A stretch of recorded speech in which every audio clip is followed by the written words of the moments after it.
நாய் தட்டுல இருந்த பிஸ்கெட் ராகுல் காந்தி அவர்கள் தொண்டருக்கு கொடுத்துட்டாரு அப்படின்னு ஒரு வீடியோ வைரல் ஆனதை தொடர்ந்து பாஜக அமைப்பினர் பெரும் கண்டன எதிர்ப்பை தெரிவிச்சிருந்தாங்க.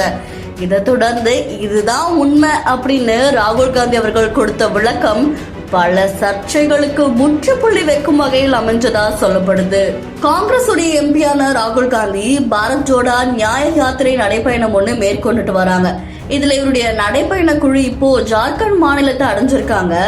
அந்த டைம்ல ராஞ்சியில நடைபயணம் பண்ணிட்டு இருக்கும் போது ராகுல் காந்தி அவர்கள் அவருடைய ஜீப் மேல அமர்ந்திருந்திருக்காங்க. அப்போ அவரை சுத்தி ஏராளமான காங்கிரஸ் தொண்டர்களும் அந்த இடத்துல சூழ்ந்து இருந்தாங்க. அந்த நேரத்துல ராகுல் காந்தி செல்ல பிராணிக்கு பிஸ்கெட் கொடுத்துட்டு இருந்தாங்க. அப்போ அங்க இருந்து தொண்டர் ஒருவர் ராகுல் காந்திக்கு கை குலுக்க முயற்சி பண்ணிருக்காரு.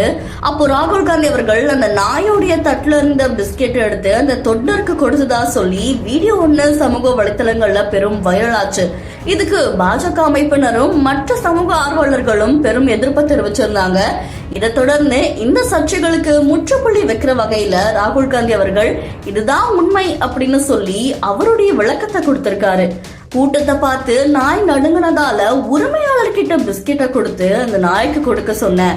மத்தபடி நான் ஒன்னும் நாயுடைய தட்டுல இருந்து பிஸ்கெட் எடுத்து அந்த தொண்டருக்கு கொடுக்கல. அதனால இந்த பாத யாத்திரையில நாயோடைய பிஸ்கெட்டை ஒருத்தருக்கு கொடுத்ததா சொல்லி சர்ச்சை எழுந்தது ரொம்பவே மன வருத்தத்தை அளிக்குது அப்படின்னு சொல்லி அவர் கொடுத்த இந்த விளக்கம் பல சர்ச்சைகளுக்கு முற்றுப்புள்ளி வைக்கிறதா பலரும் அவங்களுடைய கருத்துக்களை தெரிவிச்சுக்கிட்டு வராங்க. இப்ப இந்த வீடியோ பார்க்கும்போது உங்களுடைய கருத்துக்கள் என்ன அப்படின்றத மறக்காம நம்ம பிஹைண்ட்ஸ்க்கு கமெண்ட் பண்ணுங்க. என்ன பல வீடியோஸ்க்கு தொடர்ந்து ஃபாலோ பண்ணுங்க.